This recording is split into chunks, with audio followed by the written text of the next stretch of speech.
अध्यक्ष डॉक्टर लक्ष्मण महाराज अजवे, त्याचप्रमाणे मोठा वाहतूक संघाचे चेअरमन रघुनाथ दादा राऊत, वीर पत्नी सौ सावित्रीबाई ज्ञानदेव पवार या मान्यवरांच्या शुभ हस्ते मासाहेब जिजाऊ आणि स्वामी विवेकानंद यांच्या प्रतिमेचं पूजन केलं जाते। आदरणीय ऋतुजाताई पाटील, आपणास ही विनंती आहे, आपण पुतळ्याचं पूजन करण्यासाठी व्यासपीठावरती येण्याची विनंती आहे। सर्व महिला इथं ऋतुजाताईंच्या समेत आलेल्या सर्व महिला भगिनी, आपणास विनंती आहे, आपण मासाहेब जिजाऊ आणि स्वामी विवेकानंद यांच्या पुतळ्याचं पूजन करावं। आदरणीय साहेबांच्या उपस्थितीमध्ये हा शानदार कार्यक्रम या ठिकाणी संपन्न होतो। उभारलेले सर्व मान्यवर, प्राध्यापक वर्ग, शिक्षक वर्ग, आपण समोरच्या बाजूला खुर्च्यावरती स्थानापन्न होण्याची विनंती। विद्यार्थी मित्रांनी खाली बसा। या कार्यक्रमाच्या निमित्ताने उपस्थित असणाऱ्या वीर पत्नी, आपण जरा व्यासपीठावरती येण्याची विनंती आहे। वीर पत्नी, आपण जरा व्यासपीठावरती येण्याची विनंती आहे।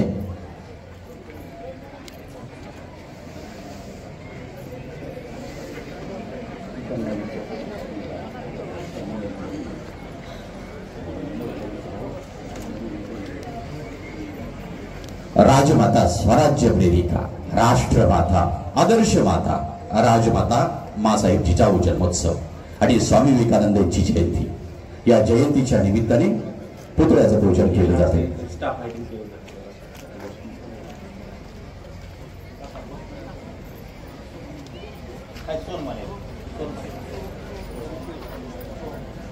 सोहम सोहम पुतळा पूजन होते, घोषणा सोहम।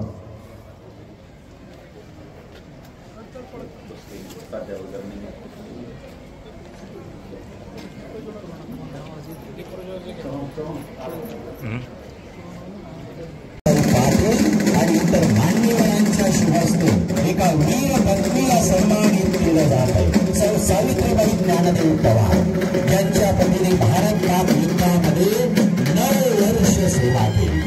त्यांच्या पत्नीला सन्मानित करत आहे। एक अभिमान स्वाभिमान, तेवढाच आदर्श वाटपाचा वीर मातेचा। धन्यवाद। यानंतर आदरणीय साहेबांचाही सन्मान या ठिकाणी केला जातोय।